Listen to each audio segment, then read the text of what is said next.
Start. Sir, the other day when I initiated the debate, I spoke only for 5 minutes, and during that time, I made a reference to Article 39 of the Constitution. I also submitted that in a period of 51 years of our independence, states could not implement the directive principles with reference to that. I also made a mention of the exception of the West Bengal government and the government of Maharashtra. I was discussing the question as to the necessity of the introduction of this particular bill. I said at that time that on many occasions we refer to the problems abroad.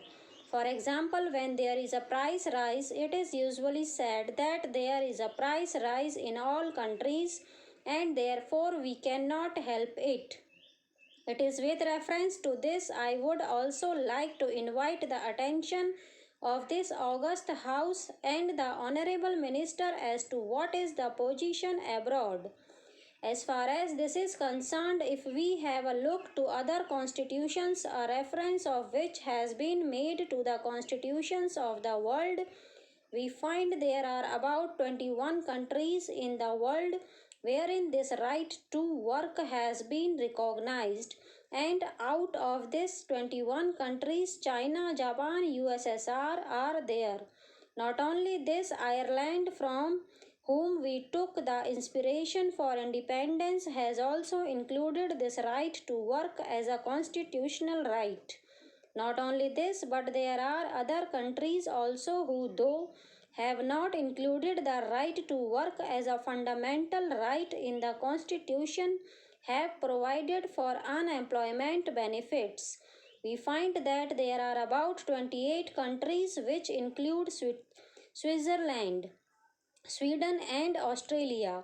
It is because of this I would request the Honorable Minister for Law and Justice to consider the constitutions of these particular countries who have recognized this particular right, and then consider whether the time has not come after 51 years of independence, and especially when we could not implement the directive principles, whether the time has not come now to consider very seriously this particular problem as to whether this right should be enshrined in our constitution as one of our fundamental right.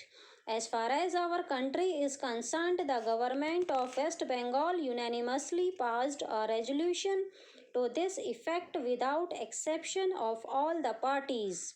I would also like to invite the attention of the House to Rule 23 of the Declaration of Human Rights, which makes a provision of this right to work, and a directive has been given that all developing countries should provide such a right as a fundamental right in their constitution. This matter was debated. There was an amendment to refer the matter to a select committee. The matter was referred to a select committee, but in the meantime, Parliament was dissolved. I would appeal to the law minister to accept the amendment of my friend, the founding father of our constitution in the Constituent Assembly, said that political democracy cannot survive without economic and social democracy. It is in this background also that we have to take into consideration this particular aspect. The demand for this right to work to be included in the Constitution has been made by many youth organizations. The Janta Yuva Morcha, Yuva Janta Morcha, and the Congress Youth Organization and other youth organizations have all passed resolutions in 96 and 1997 and requested the government to include this particular right in the Constitution.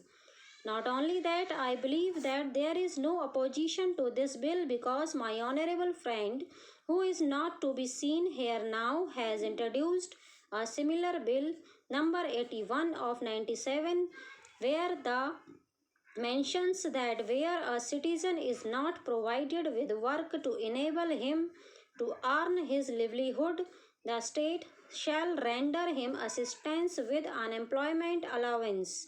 When a similar bill was moved in the last parliament, the present minister was very eloquent in his support and said that this should be included in the constitution immediately. I do not know whether he has changed his mind because of the change of his position from this side to that side. I believe not. There is one more to which I would like to invite the attention of the House.